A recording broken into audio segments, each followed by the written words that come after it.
So this is where I wrote the entire book on my laptop. 3 months ago, all I did on the laptop was write, but now the only purpose of my laptop is streaming Netflix. I've always wanted to write a book as a child, which is also why I'm doing literature in college. And I knew that eventually one day I was going to write a book, and I knew it was going to be this story, it was going to be this book. And the thing is, I always thought that it was going to be very easy for me to write because these thoughts, they've stayed with me, which is why these memories are so vivid, because I've revisited them almost every day, once if not all the time. And it can be very overwhelming. I remember I was so highly strung and anything would just tip me off. I was very quiet for those months. I did not talk a lot.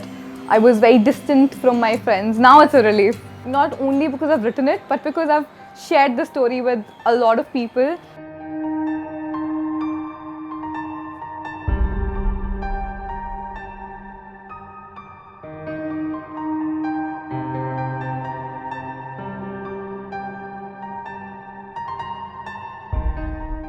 This is from when I was 3 years old.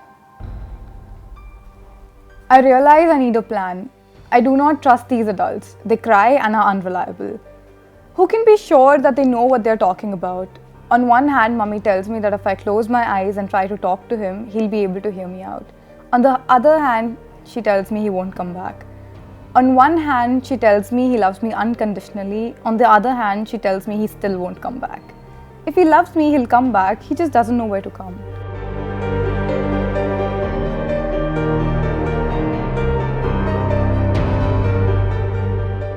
I think the reason that I have such a deep connect with my father, despite not knowing him, is because I've always had his people around me.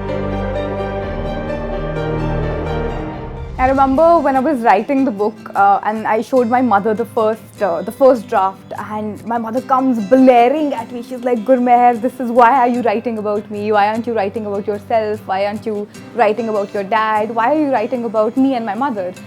And I think there was this little conflict that me and my mom had. I told her, "Mom, I'm only 21. I don't know if there is enough that I can write about myself." Then she tells me, "Why don't you write about your dad?" But that's the tragedy, right? I don't have a lot to write about him.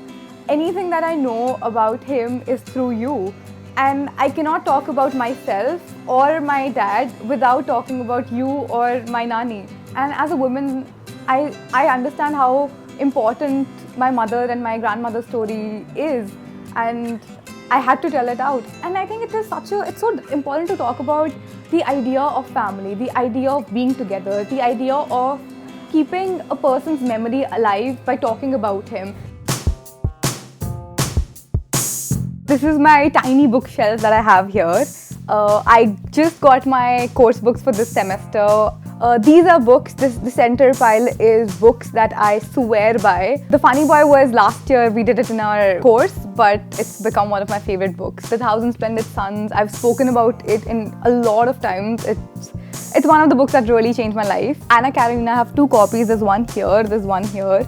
I absolutely love Tolstoy. He's written so much about peace and he's written so much about non-violence. It's beautiful.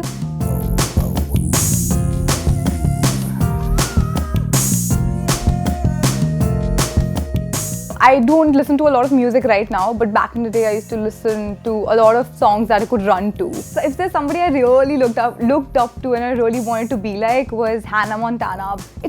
I just find it so ironic, so weird. Now I've always wanted to be her, and she's lived a double life where one day she's a normal student, the other day she's a star. I have reached a point where there is a double life. One day I'm just going to college, and the other day I have a series of interviews or work or event schedules.